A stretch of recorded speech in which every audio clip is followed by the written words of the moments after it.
লেনযুক্ত ৰাষ্ট্ৰীয় ঘাইপথক লৈ এটা ডাঙৰ খবৰ আহিছে। এই ৰাষ্ট্ৰীয় ঘাইপথ নিৰ্মাণকাৰী প্ৰতিষ্ঠানৰ গৰাকী মুকেশ জালানক যোৰহাট আৰক্ষীয়ে গ্ৰেপ্তাৰ কৰিছে। মই পুনৰবাৰ কৈছোঁ যে একজন কালিকা লগা ৰাষ্ট্ৰীয় ঘাইপথ, কিয়নো দীৰ্ঘ সময় প্ৰয়োজন হৈছিলে ৰাষ্ট্ৰীয় ঘাইপথ চোৱা নিৰ্মাণ কৰিবৰ বাবে। ইটোৰ পিছত সিটোৰ ঠিকাদাৰী প্ৰতিষ্ঠানে পলায়ন কৰিছিলে আৰু শেহতীয়াকৈ প্ৰায় ৩% কাম সম্পূৰ্ণ হ'বলৈ বাকী থকা অৱস্থাত সদগুৰু ইঞ্জিনিয়াৰিং নামৰ যিটো মুখ্য ঠিকাদাৰী প্ৰতিষ্ঠান তাৰ গৰাকী মুকেশ জালানক যোৰহাট আৰক্ষীয়ে আজি পুৱতি নিশা গুৱাহাটীৰ পৰা গ্ৰেপ্তাৰ কৰিছে। আৰু গ্ৰেপ্তাৰ কৰাৰ কাৰণটো হৈছে প্ৰবঞ্চনা, কিয়নো এই ৰাষ্ট্ৰীয় ঘাইপথ চোৱা, মই প্ৰথমতে দেখুৱাই ল'ব বিচাৰিছোঁ যে যোৰহাটৰ পৰা জাজিলৈকে নিৰ্মাণ কৰা এই যি ৰাষ্ট্ৰীয় ঘাইপথ চোৱা দেখা পাইছে, এই ৰাষ্ট্ৰীয় ঘাইপথ চোৱা নিৰ্মাণ কৰিবৰ বাবে যি শিল, বালি, মাটি ইত্যাদিৰ প্ৰয়োজন হৈছিলে আৰু সেই শিল, বালি ইত্যাদিসমূহ মাটি যোগান ধৰিছিলে এইসকল যি স্থানীয় অসমীয়া ঠিকাদাৰে বা তেওঁলোকে হৈছে সামগ্ৰী যোগান দিয়া ঠিকাদাৰ। আৰু এইসকল লোকে 20ৰ পৰা 25 কোটি টকা পাবলৈ আছে বুলি তেখেতসকলে আমাক জানিবলৈ দিছে। আৰু বাৰম্বাৰ মুকেশ জালানৰ সৈতে যোগাযোগ কৰাৰ অন্তত যেতিয়া তেওঁৰ পৰা কোনো সঁহাৰি নাপালে যোৰহাটৰ জিলা আয়ুক্ত NSIDCL কৰ্তৃপক্ষৰ কাষ চাপিছিলে, কেইবাবাৰো মিটিং অনুষ্ঠিত হৈছিলে। মিটিঙত যি মাইনুচ তেওঁলোকে বনাইছিলে তাৰ পাছতো কিন্তু যোৰহাটৰ জিলা আয়ুক্তগৰাকীৰ নিৰ্দেশনাকো মানিবলৈ অস্বীকাৰ কৰিছিলে মুকেশ জালানে। আৰু অৱশেষত তেখেতসকল গৈ যোৰহাট আৰক্ষীৰ শৰণাপন্ন হৈছিলে, যোৰহাট আৰক্ষীত এজাহাৰ দাখিল কৰিছিলে। আৰু এজাহাৰ দাখিল কৰাৰ পাছত গোচৰ ৰুজু কৰি যোৰহাট আৰক্ষীয়ে তৎপৰতাৰে মুকেশ জালানক গ্ৰেপ্তাৰ কৰিছে। কি ধাৰাত গ্ৰেপ্তাৰ কৰিছে, কিয় গ্ৰেপ্তাৰ কৰিলে অলপ সবিস্তাৰে ক'ব নেকি? ধাৰাটো মই হয় না, মোক কেতিয়া এজাহাৰ দিছিলে, কি হৈছিলে, কিমান টকা পাবলৈ বাকী? মই পইচা পাবলৈ 4,36,00,000। মোক এতিয়া এজাহাৰ দিয়া কাৰণটো হ'ল মই পইচাটো পাবলৈ থকা 1 নম্বৰ কাৰণ। 2 নম্বৰ কাৰণ DC লগত যোনটো মাইনুচ হৈছিলে, মাইনুচ মতে আমাক তেওঁ প্ৰতিটো বিলৰ পৰা আমাৰ 70% পে'মেণ্ট কৰা হৈছে। পে'মেণ্ট পোৱাৰ পিছত তেওঁ মানুহজন পলায়ন কৰিলে, আমাক পইচা নিদিলে। তাৰ পৰিৱৰ্তে তেওঁ কেইজনমান চালফা বিভাগে চালফা সৈতে আমাক ভাবুকি দিছিলে। চালফা কেইজনৰ সৈতে আমাক ঘৰৰ পৰা উঠাই নিয়াৰ কথা আমাক কৈছিলে। সেই বিষয়ত আমাৰ যিহেতু জীৱনৰ প্ৰতি ভাবুকি আহিলে, এই সন্দৰ্ভত আমি FIR দিছিলোঁ। আৰু প্ৰাপ্যটো আছে লগত, কিন্তু পইচা তেওঁ অলৰেডি 97% পইচা আগত পাই গৈছিলে। পোৱাৰ পিছত এতিয়া যোনটো 3% কামটো কৰিবলৈ আছিলে, সেই 3% কাম কৰিবৰ কাৰণে তেওঁ আকৌ অনাদায় আৰু 7 কোটি টকা NSIDCL পৰা এডভান্স ল'লে কাম কৰিম বুলি। কিন্তু এতিয়া কামো কৰা নাই, আমাক পইচাও দিয়া নাই, মানুহ পলায়ন। এইখিনিতে এটা কথা সুধিব বিচাৰিছোঁ যে আন এটা অভিযোগ বা তেওঁলোকৰ কৰ্তৃপক্ষ এইটো ক'ব বিচাৰে যে আপোনালোকে বা ঠিকাদাৰসকলে অভাৰ বিল দিছে, যে যিমান সামগ্ৰী যোগান ধৰিছে তাতকৈ অতিৰিক্ত বিল দিয়াৰ বাবে তেখেতে বিল পৰিশোধ নাই কৰা, তেনে এটা কথা তেওঁলোকে বিচাৰে। কিন্তু সেই বস্তুটো এবছৰ পিছতহে গম পালে নেকি? আমিতো কাম কৰা এবছৰ আগত আছিলে, তেওঁ চুপাৰভাইজাৰ নাছিলে নেকি? কি কৰিছিলে তেতিয়া তেওঁলোকে? এবছৰ পিছত তেওঁ এইটো কথা ক'বলৈ আমি মানি নল'ম নহয়। তেওঁ প্ৰতিটো ট্ৰিপৰ নোট কেমেৰা ফটো আছে, প্ৰতিটো ট্ৰিপৰ ভিডিঅ' ৰাখিছে, আৰু তেওঁ গোটেই ৰিচিভাৰ তেওঁ আছে।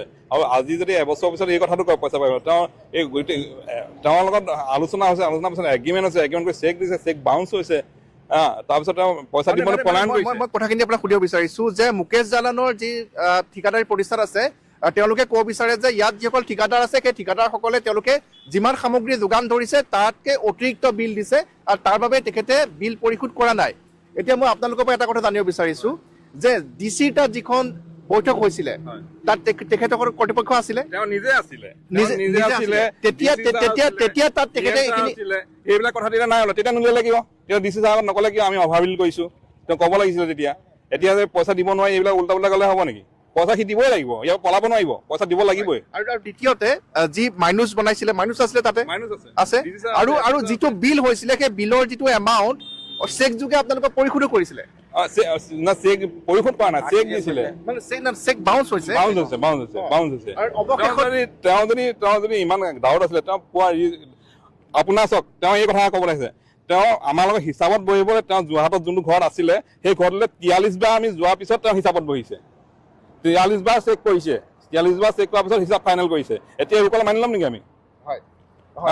মই এই কথাটো স্পষ্ট কৰি দিছোঁ যে যি ঠিকাদাৰী প্ৰতিষ্ঠান তেওঁলোকে যিখিনি কথা কয় আমি সেইখিনিও দেখুৱাইছোঁ যে তাৰ বিপৰীতে যিসকল ডিপ্ৰাইভ ঠিকাদাৰ আছে, যিসকলে টকা পাবলৈ আছে, যে ইয়াৰ পূৰ্বে 43 বাৰ অৰ্থাৎ 42 বাৰ হিচাপ পৰীক্ষা কৰাৰ পিছত 43 নম্বৰ বাৰত তেখেতসকলৰ সৈতে বৈঠকত বহিছে। বৈঠকত বহাৰ পাছত জিলা আয়ুক্তৰ সৈতে NSIDCL কৰ্তৃপক্ষৰ সৈতে বৈঠকত বহিছে। তেতিয়া কিন্তু হিচাপ বেছিকৈ দিয়া বুলি তেখেতে নক'লে মাইনাছ পৰ্যন্ত হৈ গ'ল আৰু তাৰ পাছত তেখেতে এটা প্ৰপাগাণ্ডা ক্ৰিয়েট কৰিব বিচাৰিছে যে এই ঠিকাদাৰসকলে অতিৰিক্ত বিল দিছে আৰু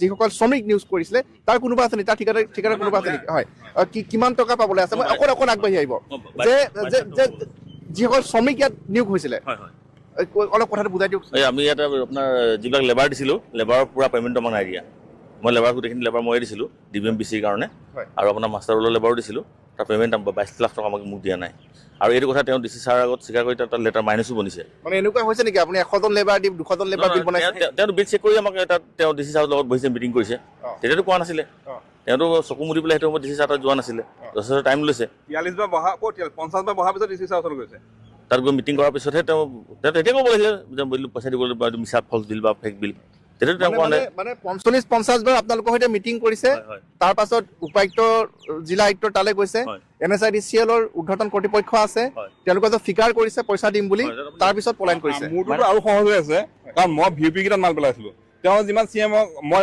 হিচাপ দিছোঁ সেই CMটো এই VP কেইটাত আছে না এতিয়া জুখিলে ল'ব পাৰিব না NSIDCL GM এইটো এনকুৱাৰী কৰিবলৈ দিয়ক মই এই কাকজানৰ পৰা লাডাৰীগলৈকে এই 3টা VP মই যিমানখিনি চিল আছে গোটেই চিলটো মই পেলোৱা তাৰপৰা কোনো এগাড়ী মাল পেলোৱা নাই সেই মালটো আছে নে নাই এতিয়া মেজাৰমেণ্ট কৰিলে ওলাই পৰিব এতিয়া মেজাৰমেণ্ট কৰক এই ফটোৰ কথা কিয় আৰু আৰক্ষীয়ে কি কৈছে আৰক্ষীয়ে যি ধাৰাত গ্ৰেপ্তাৰ কৰিছে অলপ ক'ব নেকি আৰক্ষীয়ে কি কৈছে তেখেতক নন ভেলেবল হয় নন ভেলেবল বুলি কৈছে কিন্তু মই ইমান ধাৰাৰ বিষয়ে নাজানো মাইনাছটো আপুনি দেখাই দিব পাৰিব হয় আমি দেখুৱাব বিচাৰিছোঁ যে জিলা আয়ুক্তৰ কাৰ্যালয়ত জিলা আয়ুক্তৰ সৈতে যিখিনি আলোচনা হৈছিলে আৰু তাতে আমি দেখুৱাই ল'ব বিচাৰিছোঁ যে এখন এলাপেচা কাগজ নহয় এলাপেচা নথি নহয় তাত মুকেশ দালান উপস্থিত আছিলে ঠিক সেইদৰে জিলা আয়ুক্ত NSIDCL কৰ্তৃপক্ষ আৰু বিশ্বজিৎ শৰ্মাই কিমান টকা পাইছে কিমান টকা পাবলৈ আছে আৰু 4,71,00,000 টকা পাবলৈ আছে ইনক্লুজিভ GST ভৱেন গগৈয়ে পাবলৈ আছে 27,50,000 টকা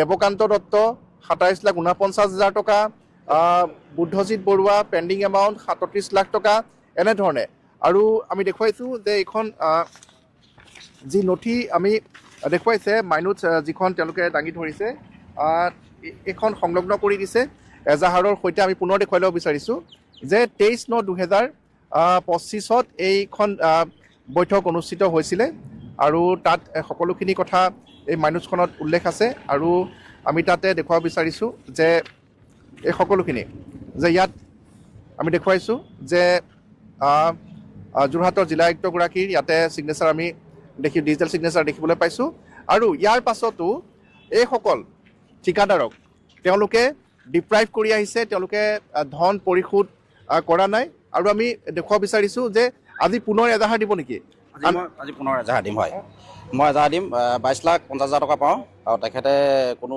মুহূৰ্ত নাই তেখেতক যোগাযোগ কৰিলে যোগাযোগো নাই আৰু তেখেতে মিছা অভিযোগত কিছুমান কথা মানুহৰ আগত কয় বিশেষকৈ আলোচনা পঞ্চায়ত ছাত্ৰী বা DC ছাৰৰ লগতো কোৱা হৈছে আৰু তেখেতো উপস্থিত আছে সকলো প্ৰশাসনিক সকলোকে জনোৱা হৈছে আমি আৰু NSIDCL GM ছাৰকো জনোৱা আছে কথাখিনি আৰু সেইখিনি মোক লগা আজি এজাহাৰ আপুনি কি বুলি দিব এতিয়া আজি এজাহাৰ তেখেতৰ যিটো মই পাবলৈ প্ৰাপ্য আছোঁ আজি এই ভিত্তিতে দিম আৰু তেখেতৰ লগত মোৰ এগ্ৰিমেণ্ট আছিলে মাইনাছতো আছে সেইখিনি আপুনি চাইছে আৰু তেখেতৰ ভিত্তি সেইটোৱে মানে অভিযোগ দিম তেখেতৰ ওপৰত আৰু মুঠ কিমানমান টকা পাবলৈ আছেগৈ চাগে সকলোখিনি যদি লগ হয় কিমানমান টকা গোটেই যিখিনি আমি দেখা পাইছোঁ কিমানমান টকা পাবলৈ আছেগৈ আপোনালোকৰ এতিয়া গোটেইখিনি নাযায় মই খবৰ পৰা মানে 20 কোটিৰ ওপৰত দিবলৈ আছে মই জনাত আছে মানে আৰু মানুহ আহি আছে পাবলৈ মানুহ আহি আছে আৰু কিন্তু আমিকেইটাৰ ভিতৰত কিমান 5-6 কোটি টকা পাবলৈ আছে আমিকেইটাৰ ভিতৰত এইখিনিতে আৰু এটা কথা সুধোঁ যে বন বিভাগকো মুকেশ জালানৰ যিটো প্ৰতিষ্ঠান প্ৰায় 3,35,00,000 টকা তেওঁলোকে ফৰেষ্ট ৰয়েল্টি দিবলৈ বাকী আছিলে আৰু নৱেম্বৰৰ 26 তাৰিখ অন্তিম সীমা বান্ধি দিছিলে চূড়ান্ত জাননী জাৰি কৰিছিলে আৰু যদিহে 26 নৱেম্বৰৰ ভিতৰত সেই ফৰেষ্ট ৰয়েল্টি ধন পৰিশোধ কৰা নহয় তেনেহ'লে যোৰহাটৰ বন বিভাগৰ তৰফৰ পৰা এজাহাৰ দিয়াৰ কথা আছিলে আৰু বন আইন অনুসৰি ব্যৱস্থা গ্ৰহণ কৰাৰ কথা সেই জাননীখনত প্ৰকাশ কৰিছিলে কিন্তু এতিয়ালৈকে সেই বন বিভাগৰ তৰফৰ পৰা সেই ধন পৰিশোধ কৰিছে নাই বা এতিয়ালৈকে এজাহাৰ দিয়াৰ কথা কোনো আমি জানিব পৰা নাই আৰু আমি ইয়াতে পুনৰবাৰ দেখুৱাইছোঁ যে এইসকল ইয়াত লোক আছে প্ৰত্যেকেই ধন পাবলৈ আছে কিমান টকা পাবলৈ আছে আপোনালোকে মই 7 লাখ মান টকা পাবলৈ আছে 7 লাখ টকা কি দিছিলে মই বালি দিছিলোঁ মানে তেতিয়াৰ পৰা 7 লাখ টকাৰ কাৰণে আপোনালোকে তেওঁৰ ওচৰত যাব লগা হৈ আছে, তাঁত বাতি কৰি থাকিব লগা তাঁত বাতি কৰিবলগীয়া হৈছে হৈ আছে হয়। আৰু ইয়াতে থকা বাকী সকলো লোকে আপোনালোকৰ পইচা পাবলৈ আছে নেকি? শ্ৰমিক কিমান টকা পাবলৈ আছে? আমি বেছি নহয় 10-20 হাজাৰ এনেকৈ পাওঁ। 10-20 হাজাৰ। কিমান দিন হ'ল? বেছি আমাৰ দিন হৈছে, প্ৰায় এবছৰমানৰ পৰা আমাৰ এইটো পেণ্ডিং হৈ আছে। পেণ্ডিং 10-20 হাজাৰ টকা? 10-20 হাজাৰ মালিকে দিব নোৱাৰে, মানে তাত ইফালৰ পৰা নিদিয়ে কাৰণে।